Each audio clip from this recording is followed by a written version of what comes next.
Welcome to the award-winning Saints Happy Hour podcast. Seriously, this podcast has won awards. American standards are dropping every day.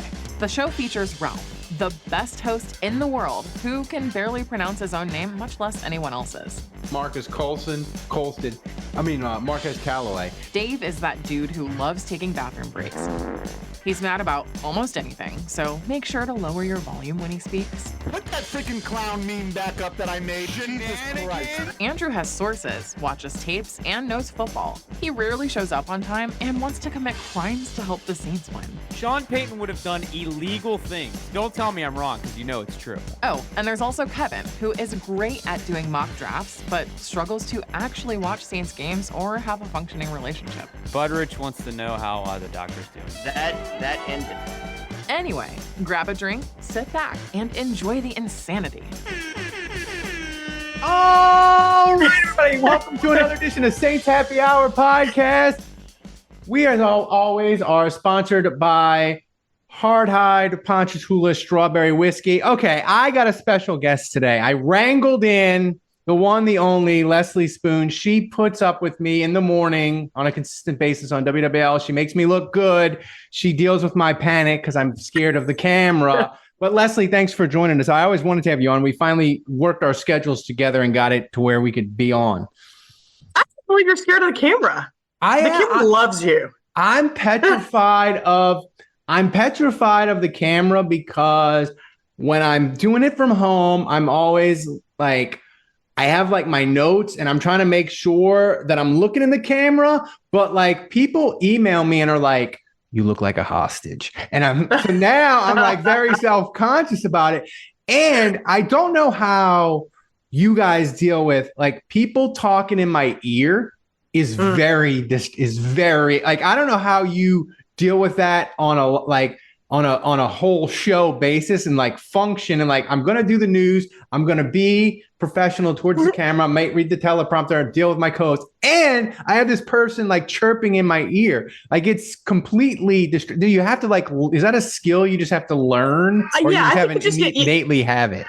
You get used to it. But okay, so I covered the Green Bay Packers for 3 years. And so I did live shots no matter where their game was all morning long. And then literally before the game, even if it was night game, then after the game, and I did national hits too with CBS Sports, that other that's what I was going to say. Your biography is pretty amazing. You are a LHSA all-state basketball player at Benton High School, and I was going to ask you, did you ever have to use your basketball skills? Because I know, like women in media, in sports media, it's tricky, right? Like y'all are unfortunately like a higher standard. Like if we make mistakes, it's okay, but a woman, you can't make any mistakes. You have to. Yeah, they tear your appearance and your knowledge. So being a basketball player, did you ever have to like school people and be like, okay, you don't think I know sports? How about I'm just gonna like dribble by? I'm gonna behind the back. I'm gonna dribble by you and embarrass you in the basketball court. Did you ever have to do that?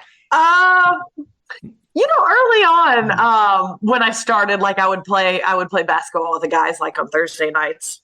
But the reason I was talking about the Packer stuff is because, I mean, like doing a live shot in a stadium at Lambeau Field, like with it full, is nothing. But when I was there by myself and like I would be doing a live shot and the national anthem singer would start practicing, just one person throws you off. The 100,000 people doesn't. It's just fun. Well, yeah. It's different. It's so the fun. National anthem's tough because like you do a live. I've been when I worked at Channel 4 and we would do high school. Like if you did like the live shot during the national anthem, people don't understand that like you don't have control of that. No, and like there's always somebody out there that's like deeply offended. How dare you do this live shot while they're doing the national anthem? Don't you have any respect? And we're like, well, it's 5:20. We got to get this live shot in. And like the little girl in the high school, she's warming up the pipes. Like we can't do anything about that. But it is like I can see it. I could see it on like my, in sports back when I was there, like Mike Haas he was just going to start moving over to sports, or Jim Henderson or Lee Zerk. You could see it in their face. Like whenever they're doing a live shot and the national anthem starts, you could see the panic descend on their face. Because it's so hard to tune out just one person, let alone 100,000, fine, whatever. So, yeah. So I was going to ask you, you work in Green Bay.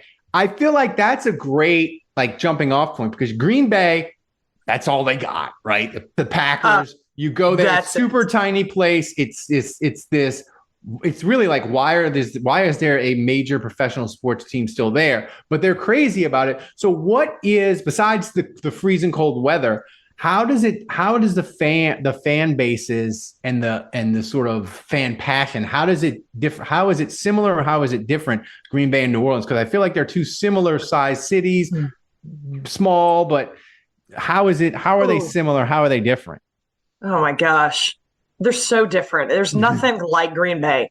I always tell people it's like there was this NFL stadium, Lambeau Field, and they were like, let's pick it up. And they were just like flying it to another city. They accidentally dropped it in Green Bay and they were like, just leave it. Like, it is the smallest town ever. Like one time I showed up to a game, hours early, but I had on this pretty purple jacket and I was like, oh my God, we're playing Minnesota today. I have to go change it. I will literally get fired. It literally took me 7 minutes to get home and come back with game day traffic. Wow. It's nuts. So it's just so different. They're like, oh gosh, every time when Aaron Rodgers got hurt that one time, his collarbone, every day, every 2 minutes, it was like Aaron Rodgers watch. He's not coming back today, guys. This is going to be a month-long thing. Like in the off season, well, what did he have for breakfast? Oh my God, breaking news, Aaron Rodgers had pancakes. Like, I mean, it's so different here. There's so many other things. There's diehard fans, but it doesn't really compare to Green Bay fans. It really doesn't. I mean, the town, they own their team, right? They do. Yeah, you own your team. It's the coolest thing. No, it is. It's interesting. One thing about Green Bay that I learned, like listening to other podcasts, is people. I was listening to, I think it was Dominic Foxworth, and they were saying like Aaron Rodgers, he hated the off season. He hated to go to the off season workouts for the Packers and the mini camps and everything. And people were like, somebody on the podcast was like, well, he's just being a prima donna. And Dominic Foxworth was like, that'll change when he gets to the Jets, because let me tell you something about Green Bay. There's nothing to do. And the nicest hotel is in Appleton that reaches NFL standard. He's like, So I get Aaron Rodgers not wanting to go to mini camp and off-season workouts and stuff. So that was interesting. But he's a different cat, though. No, yeah. So, but I'll leave it at that. So your time in New Orleans, like covering the Saints. We'll get to the Saints, their season in a minute. But the thing that I found interesting about you is you did sports. Now you do mornings. Did you do more? Because I feel like when I worked overnights as the desk assistant at WWL, like, and I had to work from like 12 to 8, and then I did like the morning show, and you had to do was like 4, and I like ran the teleprompter, did the scripts, and did some other things. Yeah, you had to do like 4 to noon or 4 to 1. I forget what it was. And like you totally rearrange your life. Like people don't understand. Like they think, oh, she starts the show at 7. She must get there at 6. Like no. Like, so is it like a giant adjustment for you to like? Yeah, because I'm on air 4:30 to 9. That's 4.5 hours anchoring. I mean, it's a marathon, that's for sure. But it's so fun. And first of all, like Mike Haas was leaving. Mike Haas, you mentioned him. He actually hired me. He was acting news director. I think I was his only hire. And then when he was leaving, the news director at the time had some people he wanted to try. So he was like, hey, I never, like in a million years. He called me in his office. He was like, and I go, what? He was like, I'd like you to fill in on the morning show for a week. And I was like, heck no. Like, I literally sleep till noon every day. Like, I don't even know. I couldn't get up if you paid me. Like, I just don't think I could do that. He was like, do it for a week. Let me tell you, sports, I used to shoot my own stuff, decide which plays I wanted, have to quickly find them, like to tell the whole story. Like, you can't just show, you have to tell the whole story of the game. Like, that was 30 seconds of when I first started. I had 9.5 minutes on the weekends at KTBS in Shreveport by myself. I was literally working 70. Wait, no. Okay. Yeah, 40 hours a week. I was working 75 hours a week and getting paid for 40. Like I would literally drive 3 hours away to shoot like an all-star Little League baseball game because I'm trying to fill 9 minutes. So when I filled in on the morning show, I was like, wait a second. So I sit in studio all day and I read and I change some scripts and that's it? Like you want to pay me more? Wait, what? Yeah, you're like, yeah, I'll do that. But I gotta get up before the sun. I'm like, I don't think anybody knows how hard people in sports work and local television. Like, no idea. No idea. They have no idea. Like when you work in like a smaller market, like you said, you like do it yourself. Like you go out, you shoot it, you do it, you edit it, you have to time code. I remember when I was working at the Orange County Register, people will like this story. I was running their high school website and we found out this is like 2005, 2006, right? So this video was kind of new. And I was like, I think these parents will love these videos. So I'm going to go out and shoot high school stuff and they're going to click on our website and love it. So I went out to the girls soccer championships for Orange County. And they did it at the what is the LA Galaxy Stadium now. And they would do it. But the thing about California is it's so big, they don't have state championships. They just have sectional championships, right? So like Orange County has like 100 and something schools. So they have the sections in Orange County and they do the sectional championships. But what they do for soccer that is so horrible is when they got to the championship, if they tied, both teams were declared the sectional champion and they both got a trophy. So you would have these girls soccer teams that were so much worse than teams they were playing. And they would just play 10 men behind the ball. Leslie, I shot 5 sectional championships in one day. Do you know how many goals I videotaped? Zero. I videoed 0 goals. I was there all day. I was like, I came back and my boss, she's like, you look like you're going to kill somebody. I'm like, I just drove to the stadium in LA, Orange County traffic. And I just watched 5 girls sectional championships and I got no goals. I got no goals. I barely got shots. I barely got saved. I'm like, this is un-American. Go to overtime, have penalty kicks. I'm going to kill somebody. It was the worst. I learned a lot having to edit, but I was like, this is useless. Like no one wants to watch us. And sometimes there's nothing to edit. I feel your pain. Like, so when I worked in Shreveport, like sometimes in between the 5 and the 6, I would run and try to catch a soccer game or a baseball game. And I was like, why am I doing this? I'm getting nothing. Like, I have nothing to show. And I literally, one time my boss called me and he was like, we're getting reports that the girl in the sports car is, and it wasn't like a sports car. It was a car that was KTBS and it said sports. And they were like, is speeding. I was like, do you want me to do the news? What do you want me to put on? I'm going to speed or we're not going to have any content. That's right. I don't know what to tell you.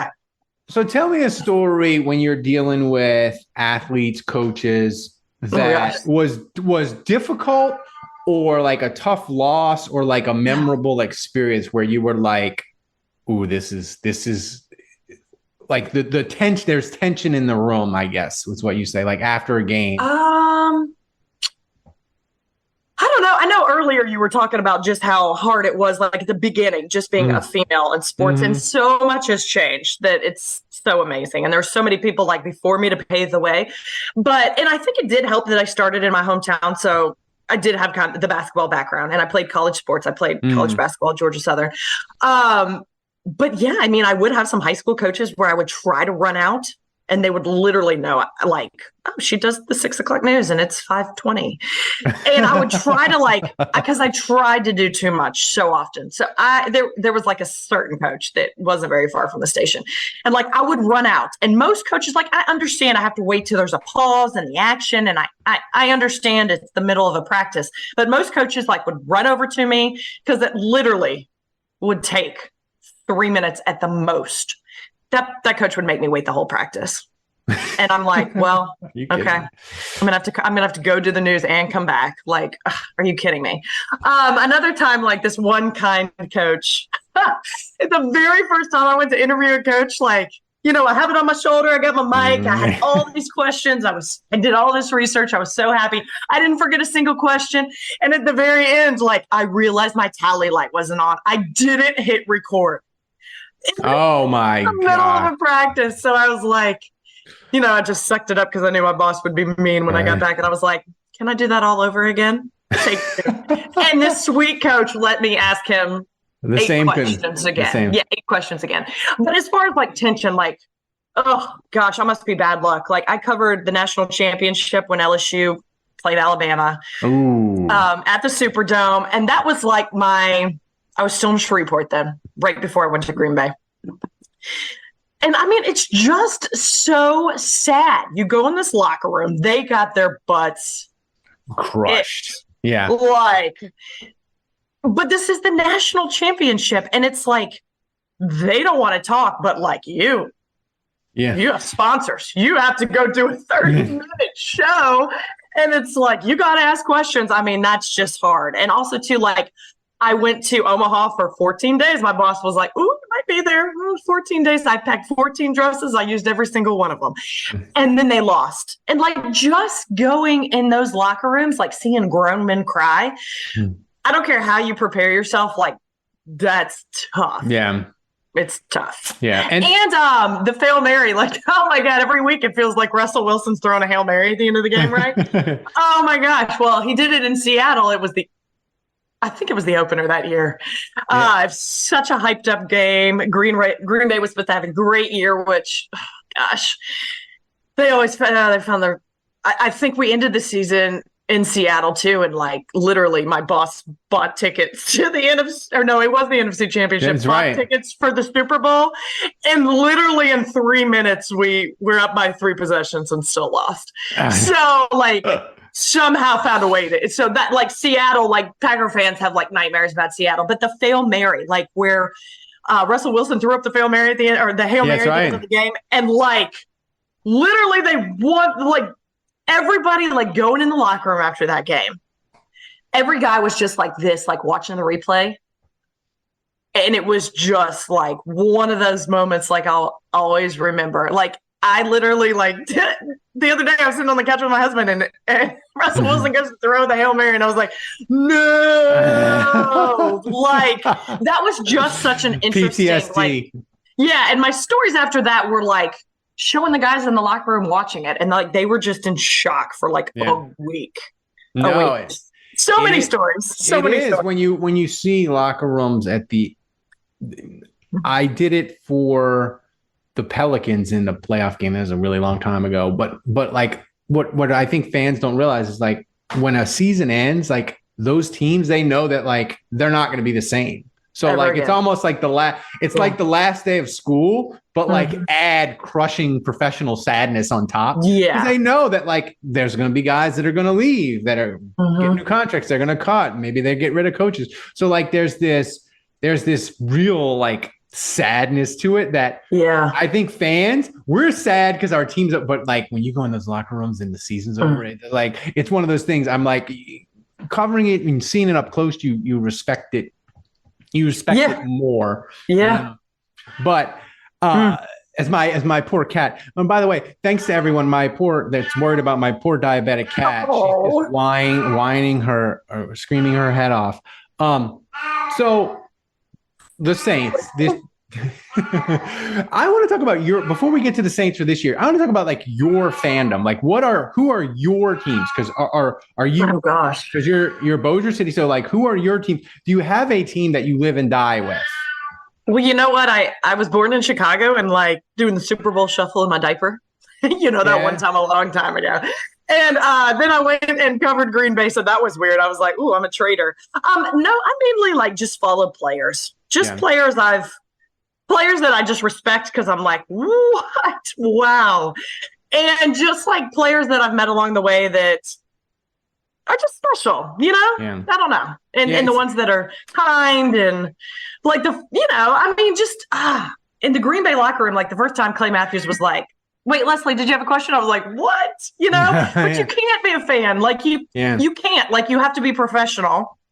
And I mean, that was so cool. And then Julius Peppers, like, man, it's just, It's just really cool. Well, that's what people said. They said, when was your most frustrating time as a Saints fan? I said, when I worked for Buddy D.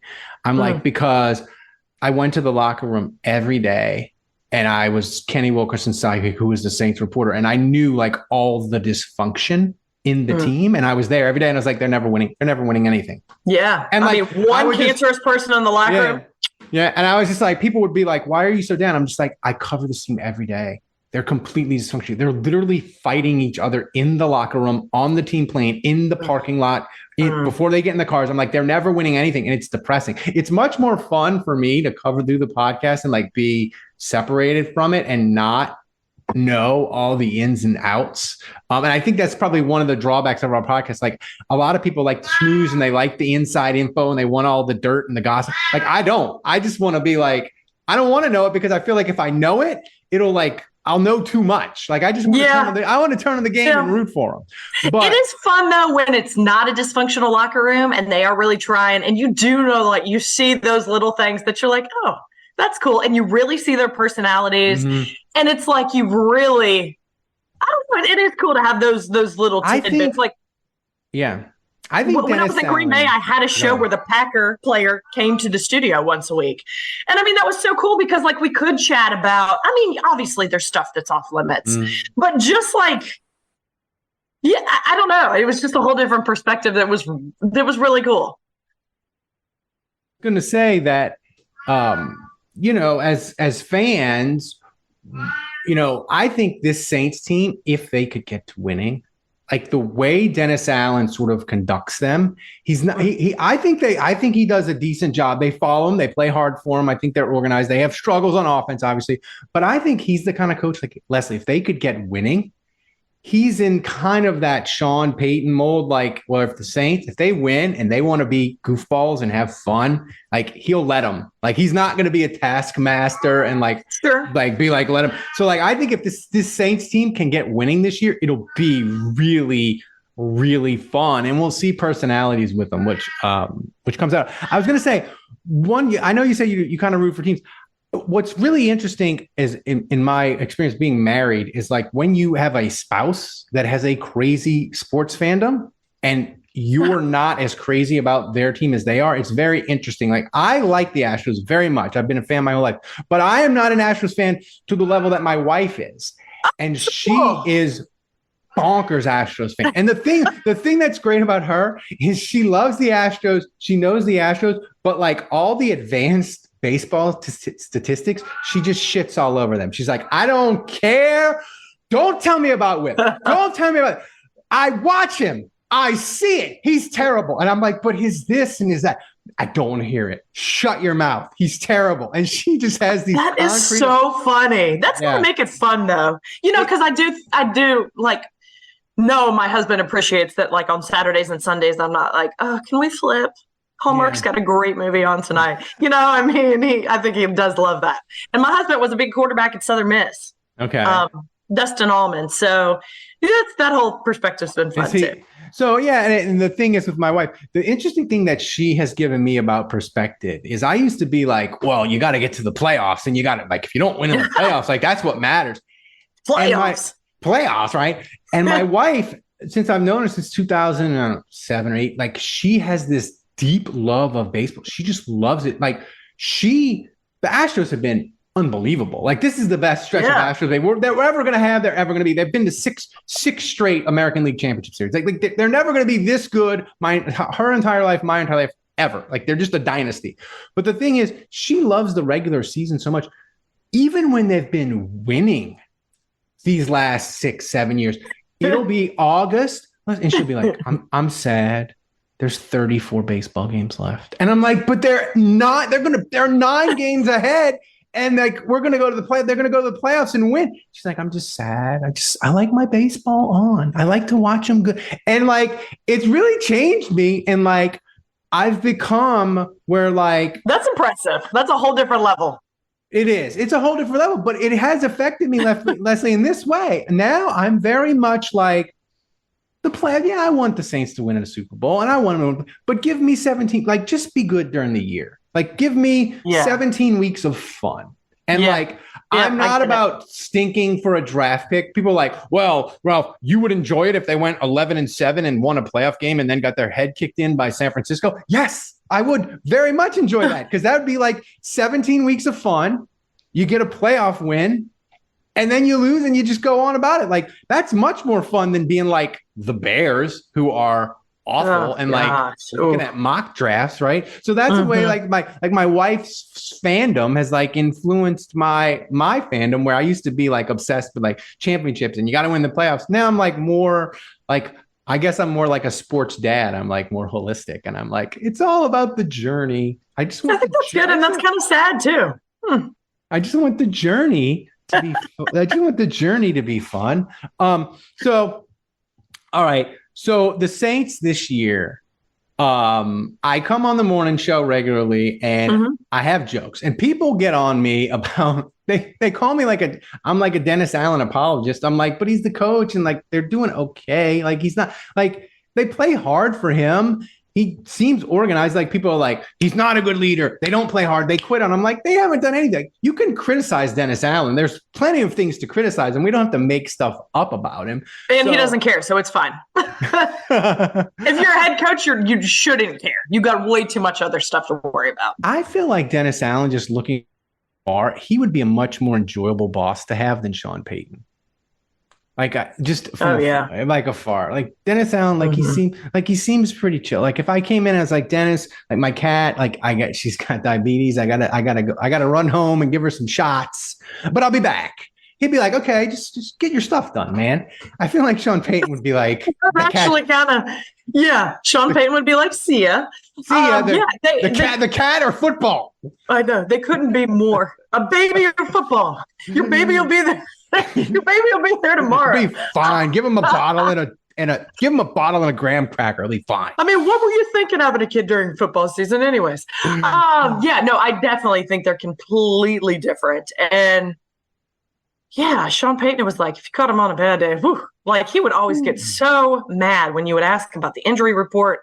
I know you don't talk about it today. My station is going to fire me if I don't ask. That's right. We need to show you saying, I don't talk about injuries on Tuesday. I need you to say that. Like, so go ahead and say it, and I won't have to ask it. I feel like, but I have to ask. I feel like, and I'm going to give out a shout out to you and to Catherine Terrell. Like, I feel like the female reporters, 90% of the time, they would ask Sean Payton about the injuries more so than the men. Like the women would just like get in there. I'm at answer the question, Yeah, just answer it. If you can't tell me you can't, because I have to have something. We got to. And Kat is amazing at what she does. She's so good. One of the best. Yeah, she would always say she was like, my boss told me that I had to do it. It was like a toughness test. But I'm like, absolutely. But you have to, because people want to know, and they don't they would literally be like, well, that dumb reporter didn't ask. Like, it is part of my job. I have to ask you if Drew Brees is going to play this week. Like, is he okay? Once Wednesday, Thursday comes, it's all people care about. Injury report. And the reason why the NFL has that injury report is for gambling, and people want to know, and they want to try to keep it above board. Like the coaches want to be super secretive about injury. The interesting thing in English football, the managers are so much more open about the injury. Like after the game, they'll be like, yeah, it's bad. It's going to be like really, really bad, 6 weeks. Like, and they're like more honest about it. Where like the NFL is like, it's a state secret and we got to keep it under wraps. But in the little bit of time we have left, let's talk about the 2023 Saints. We're recording this. So this may be played either before they play the Texans or the week of the Jaguars game. So whenever you're listening to this game, that's when we're recording it. So as you look at the Saints team, like, where's your optimism level? They're 3-2. Like, where are you, Leslie? I don't know. I mean, I'm saying let's win it for the defense. I don't know. Like, you'd lose. How dare Green Bay always have another quarterback that's good behind? And I mean, I know that Monday night game. that Monday night game. I watched Jordan Love be terrible. That Saints Green Bay loss, it infuriates me because Derek No, Carr, listen, I do think Jordan Love will be good, but it's just like that doesn't always happen. And so waiting after Drew Brees, like I realistically was like, oh, this is going to take a minute. And I got so pumped about Jameis Winston, and then he let me down, and then he had LASIK eye surgery over the offseason, and I was like, okay, we're good. And then I got let down again. And then like, I don't know. Like, Carr, how good is Carr? We'll see. I just, the chemistry, and we're riding high after a win the other day, but it took Tyrann Mathieu to spark something. Right. Like, we shouldn't need a spark. Like, either the offense is there and it's clicking, and like, you're either having a bad day or you're having a bad season. I mean, to this point, like, we're a quarter in. You should know your identity right now, and it's not good. That's right. That's right. It's like this. It's like the Saints, they're really great on defense. Their secondary is really good. What are they good at offense? Yeah. I mean, I don't know. So I don't know. I mean, I think we'll win some games for sure. And I want so bad for Cam Jordan and now Demario Davis and Tyrann Mathieu too. I mean, Tyrann, he's got a ring, right? He's got a ring with Kansas City. Okay. But I want so bad for Cam Jordan, who has said, you know what? I'm going to be here. I'm going to give you 120% every single day. Yeah. I don't care that, like, New Orleans is a smaller market. I'm not getting the national attention I should get. I don't care. I'm here. Let's do it. And like, I just think he should be rewarded for that and not have to his last season go somewhere to win. Yeah. I want like this group of, Cam Jordan, Demario Davis. Like they've been a bunch of these guys around a while, right? Tyrann Mathieu's been here a couple. I don't necessarily want a Super Bowl would be great. I just want one run because this is the last thing I'm going to ask you. A playoff run for the Saints in the city. How is it television wise when the Saints? Oh, it's like Mardi Gras every day. Like, seriously. Okay, so I was still in Shreveport when they won the Super Bowl, but when we like show let's show this package from when we won the Super Bowl. It is wild. Like, it's like they came into the station and said, every reporter out in the streets, I don't care what we show, let's go, let's do this. Like, I mean, it is just a whole different atmosphere. Like Fat Tuesday in New Orleans is, it's Fat Tuesday. It's just a Tuesday everywhere else. Like, New Orleans does Super Bowl runs like nobody else. But I want Cam to win one so he can walk away when he can still walk, and he can retire and enjoy being on TV because he'll be in a great analysis. I feel like the Saints in the Super Bowl in Vegas, New Orleans people invading Vegas for the Super Bowl. Because in Miami, Leslie, I kid you not, I knew probably 40 people that went to the Super Bowl. They didn't have tickets. They didn't have tickets. Oh, okay. They're just like, we're going. I'm like, you got tickets? They're like, you got tickets? They're like, hell no. But the Saints are in the Super Bowl. I got to be there. And they would just go. So like, I feel like they'll have a ton of Saints that would just go, right? Yeah. And selfishly, I feel like if the Saints make a deep playoff run, I get to spend more time with you because producers for WWL will be like, we got to have Saints coverage 24/7. Well, let's make it happen. Let's make it happen every day at 6:15. Every Super Bowl week, every day at 6:15, Ralph. You're going to talk about, it can be the same thing. It can be different. We don't even care. It's just Saints. People will watch it. Yeah, and you know what? Like, I would love that for Derek Carr because the way things ended in Vegas were like so disrespectful. Like, he had to sit there a whole year, and it must have just been horrific having to endure that. And I mean, he makes millions of bucks, so yeah, it's a little bit easier to like endure it when you can go have a nice steak and like go shopping. But my thing is, or like fly to Maui for the day. And Maui, sorry, I don't know. Obviously, there's but yeah, I would love that for him to go back in that town and bump into those same people and win a Super Bowl there. That would be so amazing. That would be amazing. I mean, so many great storylines. So, but yeah, if we're going, you're coming with. I can't I'm calling it. The thing is, I might have to buy a plane ticket for the diabetic cat. We got to give her 2 shots a day. Oh, no. So it's fine. Minxie's great. So final question, and then I'll get out of here. What was the one time in media you met someone and you were like, it took all your power to keep professional and not be a fangirl and be like, oh my God, this person is in front of me, whether it's sports, whoever. Oh gosh, I've interviewed so many people that I'm like, this is wild. And I mean, I feel like if I ever got to interview Michael Jordan or Charles Barkley's my all-time favorite. Oh yeah, any player, period. I mean, I just think that would be wild. But gosh, I don't know. I've interviewed so many. It's like just like early out when like, hey, go run an interview Billy Cannon real quick. You know, like that was always really cool to me. Or okay, or just like when Les Miles would come to town and he, you know, that was always just kind of cool. But now I don't know. I've been doing it so long, and then like when you were in Green Bay, it was just like normal. Like it just made it normal.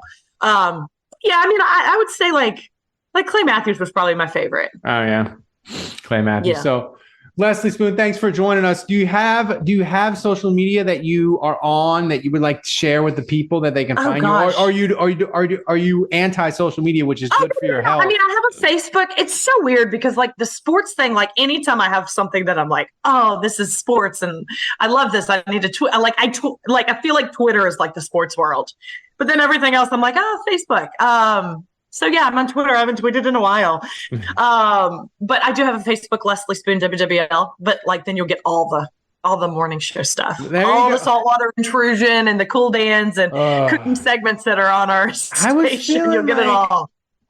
You may know this. I feel like saltwater intrusion, this isn't the first time. I feel like when I was a kid in the early 80s. It happened in the 80s. And it had it. It did. Okay. So I'm not mistaken. But I guess it just for some reason wasn't blown out of proportion. And I guess like poor Plaquemines, like they're just dealing with it now, just dealt with it then. And people are like, I don't know. It's weird. The thing is, it's like with saltwater intrusion, like back in like 1983, whenever it happened, you got the paper once a day. Yeah. And you had the news at 5. They had the news at 6 to like, to 8 or 9. Then they had the noon news and 5 and 6 and 10. And that was it. You didn't have social media, like the minute by minute berm update, So just like all these things kind of like. Yeah. I think by the time people realized like, oh, I'm not supposed to be drinking the water, the advisories were over back then. And Eric was saying the water was so bad in New Orleans then, like people didn't drink it anyways. It might have been. No, I don't know. I remember when I was a kid, like my grandma was always like, do not drink the tap water. We paid for the Kentwood bottle. Drink the Kentwood bottle. Love you, Grandma. Hilarious. So Leslie Spoon, thanks for joining us. We appreciate. No, thank you for always joining us. You're so funny, and like I love talking sports with you. But like even the people like Sheba and Peyton who don't like sports are like, we can't wait for Ralph. Like you're hilarious. Here's the thing that I have done is I know my lane. Like I always wanted to be in sports and I always wanted to podcast, but I understood like I don't really I watch the tape to understand the game, but I don't really enjoy it, right? And I don't really care about making predictions and being right. Like I just want people to laugh at the Saints as much as I do. And it's fun. And that's what I'm good at, right? Like making jokes about it. Like if you want film breakdown, there's a million people that can do it.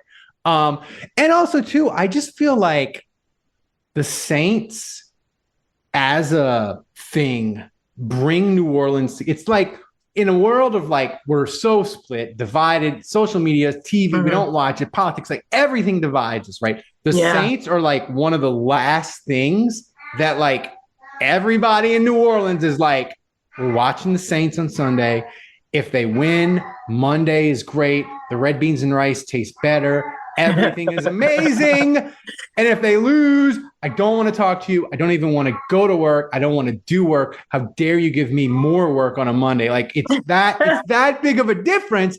And I just feel like we need to like revel in it and like don't pretend that like like people are like, I don't let the Saints affect me. Oh, bullshit, man. I've lived in New Orleans. I know they sell 50% more papers. Like everybody, like the Saints win more Monday will be like 100% better. They lose, everybody's dreary come Monday morning at 4:30 when you start that newscast. I know. Yeah, and it is cool to. I've worked in some towns where sports matter, and like you said, like that's one thing people can unite in, and that is really cool. I do love that about New Orleans. Yeah. So Leslie Spoon, thanks for joining us, guys. Thank you. Thanks for joining us. Thanks for supporting us. Click that like button on YouTube. Click that subscribe button. Go to saintshappyhour.com. Find us. Support the show. Subscribe wherever you get your podcast. And until next time, the bar is closed.